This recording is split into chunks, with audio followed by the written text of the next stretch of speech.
Hello everyone. NCERT course की इस series में आज हम सॉल्यूशन लेंगे क्लास 6 के विज्ञान विषय के यूनिट नंबर 2 भोजन के घटक चैप्टर के।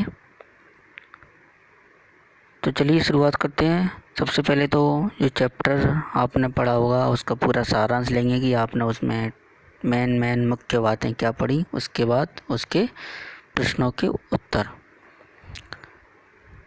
तो इस चैप्टर में कुछ इम्पोर्टेंट बातें ये हैं जैसे प्रोटीन, कार्बोहाइड्रेट, वसा, विटामिन और खनिज लवणों को पोषक तत्व कहते हैं। अगला पॉइंट इसमें यह है कि विटामिन हमें रोगों से बचाते हैं और हमारे शरीर की रक्षा करते हैं। विटामिन हमारी आँख, अस्थियाँ, दांत और मसूड़ों को स्वस्थ रखने में भी सहायता करते हैं। वे तत्व जो हमें वृद्धि और कार्य करने के लिए ऊर्जा देते हैं उन्हें पोषक कहते हैं।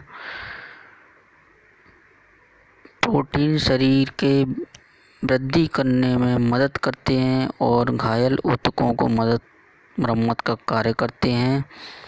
वसा और कार्बोहाइड्रेट हमें ऊर्जा देते हैं। फलों और सब्जियों के छिलकों में एक विशेष प्रकार का कार्बोहाइड्रेट पाया जाता है जिसे रुक्षांश कहते हैं। संतुलित आहार में संतुलित मात्रा में ऊर्जा घातक और हमारे शरीर को वृद्धि देते हैं और हमें विभिन्न रोगों से बचाते हैं। ये हमारे शरीर को चुस्त और तंदुरुस्त रखते हैं। अगला पॉइंट है इसका, विटामिनों के एक समूह को विटामिन बी कॉम्प्लेक्स कहते हैं। अगला पॉइंट है वह आहार जिसमें सभी आवश्यक पोषक तत्व, रुक्षांश और जल उचित मात्रा में हो उसे संतुलित आहार कहते हैं। अगला है कच्ची सामग्रियों में हमारे शरीर के लिए कुछ आवश्यक घटक होते हैं, यह घटकों को हम पोषक कहते हैं। अगला पॉइंट है हमारे भोजन में पोषक तत्व कार्बोहाइड्रेट, प्रोटीन, वसा, विटामिन और खनिज लवण हैं। अगला पॉइंट है हमारे भोजन में पाए जाने वाले मुख्य कार्बोहाइड्रेट मंड तथा शर्करा के रूप में होते हैं। यदि खाद्य पदार्थ की प्रोटीन टेस्ट के दौरान खाद्य पदार्थ में बैंगनी रंग का होना प्रोटीन की उपस्थिति को दर्शाता है। वसा एवं कार्बोहाइड्रेट युक्त भोजन को ऊर्जा देने वाला भोजन भी कहते हैं। प्रोटीन की आवश्यकता शरीर की वृद्धि तथा स्वस्थ रहने के लिए होती है। प्रोटीन युक्त भोजन को प्रायः शक्तिवर्धक भोजन कहते हैं। अगला पॉइंट है इसमें विटामिन कई प्रकार के होते हैं, इन्हें अलग अलग नामों से जाना जाता है। इनमें से कुछ को vitamin A, vitamin B, vitamin C, vitamin D, vitamin E और तथा विटामिन के नाम से जाना जाता है। हमारे शरीर को सभी प्रकार के विटामिनों की अल्प मात्रा में आवश्यकता होती है। विटामिन ए हमारी त्वचा तथा आँखों को स्वस्थ रखता है। विटामिन सी बहुत से रोगों से लड़ने में हमारी मदद करता है। विटामिन डी हमारी अस्थियों और दांतों के लिए कैल्शियम का उपयोग करने में हमारे शरीर की सहायता करता है। हमारे शरीर को खनिज लवणों की आवश्यकता अल्प मात्रा में होती है। शरीर के उचित विकास तथा अच्छे स्वास्थ्य के लिए प्रत्येक खनिज लवण आवश्यक है। अधिकांश खाद्य पदार्थों में एक से अधिक पोषक होते हैं। चावल में कार्बोहाइड्रेट की मात्रा दूसरे पोषक तत्वों से अधिक होती है। इस आधार पर हम यह कह सकते हैं कि चावल कार्बोहाइड्रेट समृद्ध भोजन है। पोषकों के अलावा हमारे शरीर को आहारी रेशों तथा जल की भी आवश्यकता होती है। अगला पॉइंट है आहारी रेशे रुक्षांश के नाम से भी जाने जाते हैं।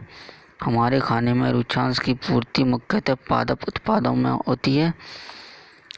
अगला पॉइंट है रुक्षांश के मुख्य स्रोत साबुत खाद्य, दाल, आलू, ताजे फल और सब्जियां हैं। अगला पॉइंट है रुक्षांश हमारे शरीर में कोई पोषक प्रदान नहीं करते, फिर भी यह हमारे भोजन का आवश्यक अवयव हैं तथा इसका आयतन बढ़ा देते हैं।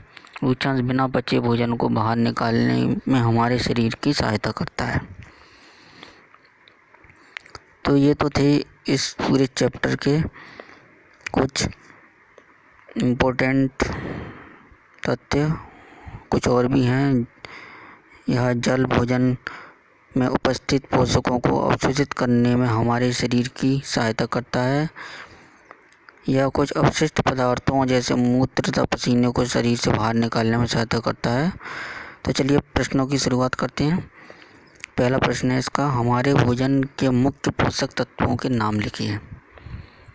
तो हमारे भोजन के मुख्य पोषक तत्व नंबर 1 कार्बोहाइड्रेट, वसा, विटामिन, प्रोटीन और खनिज।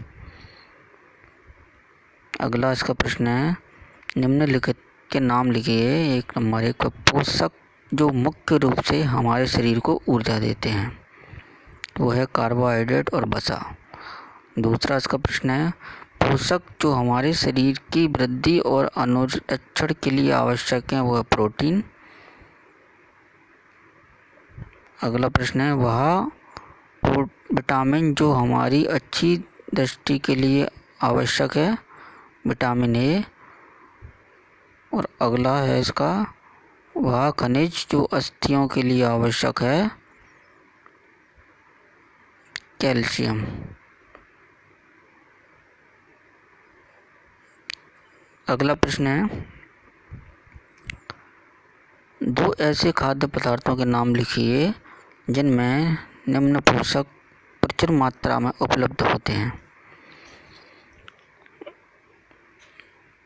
नंबर का वसा घी और दूध, बी का मंड चावल और आलू में पाया जाता है, आहारी रेशे सब्जी और फल में पाए जाते हैं, प्रोटीन पनीर और राजमा में पाया जाता है।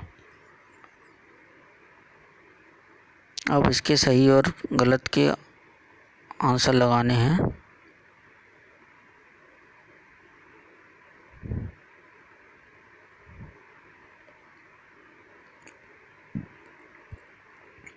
नंबर 1 पर केवल चावल खाने से हम शरीर की पोषक आवश्यकताओं को पूरा कर सकते हैं।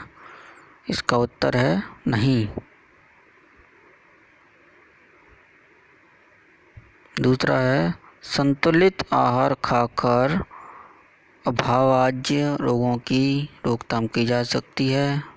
इसका उत्तर सही है। तीसरा है, शरीर के लिए संतुलित आहार में नाना प्रकार के खाद्य पदार्थ होते हैं। ये भी सही है। और चौथा है, शरीर को सभी पोषक तत्व उपलब्ध कराने के लिए केवल मांस पर्याप्त है। इसका उत्तर गलत है। अब फिल इन द ब्लैंक्स लेंगे। नंबर 1 पर रिकेट विटामिन डी के अभाव से होता है। नंबर 2 पे विटामिन बी की कमी से बेरी नामक रोग होता है। नंबर 3 पर है स्कर्वी, विटामिन सी के अभाव में स्कर्वी नामक रोग होता है। और अगला है, हमारे भोजन में विटामिन ए के अभाव से रतौंधी होती है। रतौंधी एक आँखों की बीमारी है, इससे दृष्टि कमज़ोर हो जाती है। अगला प्रश्न है, भोजन के घटक के महत्वपूर्ण प्रश्न इसके। तो पोषक तत्व क्या है? वे तत्व जो हमें वृद्धि और कार्य करने के लिए ऊर्जा देते हैं, उन्हें पोषक तत्व कहते हैं। अगला प्रश्न है, पोषक तत्व किसे कहते हैं? प्रोटीन, कार्बोहाइड्रेट, वसा, विटामिन और खनिज लवणों को पोषक तत्व कहते हैं। विटामिन का कार्य लिखो। इसका उत्तर है, विटामिन हमें रोगों से बचाते हैं और हमारे शरीर की रक्षा करते हैं। अगला प्रश्न है, प्रोटीन का कार्य लिखो। प्रोटीन शरीर के वृद्धि करने में मदद करते हैं और घायल ऊतकों के मरम्मत का कार्य करते हैं। अगला है, वसा और कार्बोहाइड्रेट का प्रमुख कार्य क्या है? वसा और कार्बोहाइड्रेट हमें ऊर्जा देते हैं। अगला प्रश्न है, प्रोटीन के 5 स्रोतों के नाम लिखो। तो दाल, दूध, अंडा, मछली, सोयाबीन आदि प्रमुख स्रोत हैं।